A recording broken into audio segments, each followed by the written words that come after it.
தமிழ்நாட்டில் சிவகங்கை மாவட்டத்தில் உள்ள காரைக்குடிக்கும் திருப்பத்தூருக்கும் இடையில் குன்றக்குடிக்கும் 3 கிலோமீட்டர் அருகில் பிள்ளையார்பட்டி அமைந்துள்ளது. நகரத்தார்களின் கோத்திர கோயில்களாகிய 9 நகரத்தார் கோயில்களும் பிள்ளையார்பட்டியில் அமைந்துள்ள ஸ்ரீ கற்பக விநாயகர் திருக்கோயிலும் ஒன்றாகும்.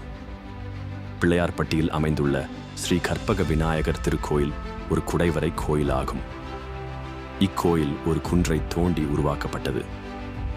இதில் ஸ்ரீ கற்பக விநாயகர் சிற்பம் மற்றும் திரிதிர்வீசர் எனும் லிங்கம் சிறப்பாக வடிவமைக்கப்பட்டுள்ளன. முற்கால பாண்டியர்கள் 2500 ஆண்டுகளுக்கு முன் இக்கோயிலை குடைவரை திருக்கோயிலாக அமைத்துள்ளனர். கிறிஸ்து முன்னர் 500 முதல் கிறிஸ்து பிறப்பு 1284 வரையிலான 14 கல்வெட்டுகள் இத்திருக்கோயிலில் காணப்படுகின்றன. அக்கல்வெட்டுகளில் எக்காட்டூர், திருவிங்கைக்குடி, மருதங்குடி, இராசநாராயணபுரம் ஆகியவை இந்த ஊரின் பழங்கால பெயர்களாக குறிப்பிடப்பட்டுள்ளன. கிபி 1284 வரையான 14 கல்வெட்டுகள் இத்திருக்கோயிலில் காணப்படுகின்றன. கிபி 1284 முதல் இத்திருக்கோயில் நகரத்தார்களுக்கு உரிமையாயிற்று. இதற்கான கல்வெட்டுச் சான்று திருவீசர் கருவறை திருவாயிலுக்கு வலது பக்க சுவரில் உள்ளது. கற்பக மரம் போல கேட்ட வரம் அனைத்தும் நல்குவதால் கற்பக விநாயகர் என்ற பெயர் பிற்காலத்தில் காரண பெயராக அமைந்தது. உலகின் பல பாகங்களில் விநாயகர் வழிபாடு தொன்று தொட்டு வளர்ந்து வருகிறது. உலகில் காணப்படும் விநாயகர் சிற்பங்கள் காலத்தில் முந்தையதாகவும் உலகத்தின் முதல் பிள்ளையாகவும் அமைந்திருப்பது கற்பக விநாயகரின் சிற்பமே ஆகும். உலகில் 2 கைகளுடன் காணப்படும் விநாயகரின் சிற்பங்கள் 2 மட்டுமே. ஒன்று பிள்ளையார்பட்டியிலும் மற்றொன்று ஆப்கானிஸ்தானிலும் காணப்படுகின்றன. ஆப்கானிஸ்தானில் உள்ள விநாயகரின் சிற்பம் நின்ற கோலத்தில் அதிகமான பிற்கால அணிகலன்களுடன் காணப்படுகிறது. பிள்ளையார்பட்டியில் கற்பக விநாயகர் சிற்பத்தில் 2 கைகள் மட்டுமே இருப்பது தனிப்பெரும் சிறப்பாக குறிப்பிடத்தக்கது. கற்பக விநாயகரின் சிற்பத்தை வடிவமைத்த சிற்பி அதன் அருகிலேயே அவரது கையெழுத்தை கல்வெட்டில் செதுக்கியுள்ளார். எக்காட்டூர் கோன்பர்னர் பெருந்தச்சன் என்ற அவரது கையெழுத்து கிமு 4ஆம் நூற்றாண்டு முதல் 5ஆம் நூற்றாண்டு வரை புழக்கத்தில் இருந்த தமிழ் வரி வடிவ எழுத்தில் உள்ளது. எனவே சிற்பத்தை வடிவமைத்த காலம் சற்று ஏறக்குறைய கிமு 5ஆம் நூற்றாண்டு என கொள்ளலாம்.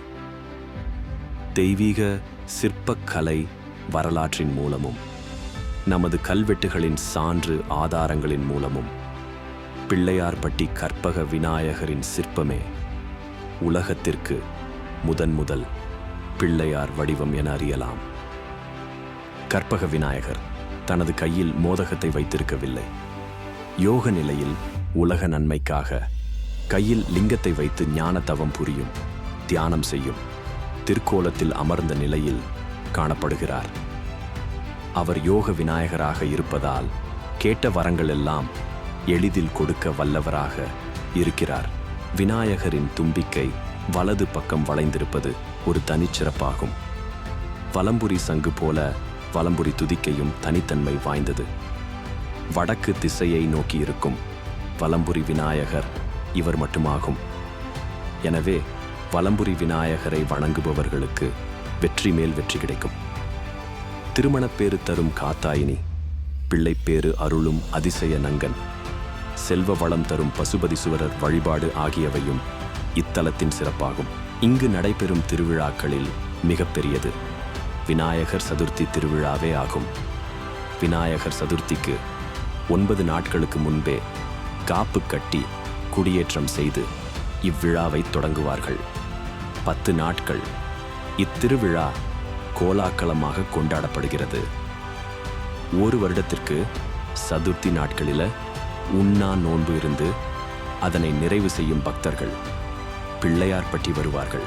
விநாயகர் சதுர்த்தி திருநாளன்று கற்பக விநாயகர் சன்னதியில் உண்ணா நோன்பு இருந்து கும்ப ஜபத்தில் கலந்து கொண்டு அந்த கும்பத்தை பெற்று மணக்கோயிலில் உள்ள விநாயகருக்கு அபிஷேகம் செய்வதாக மனதிற்குள் பாவித்து கும்ப நீரில் குளிப்பார்கள்.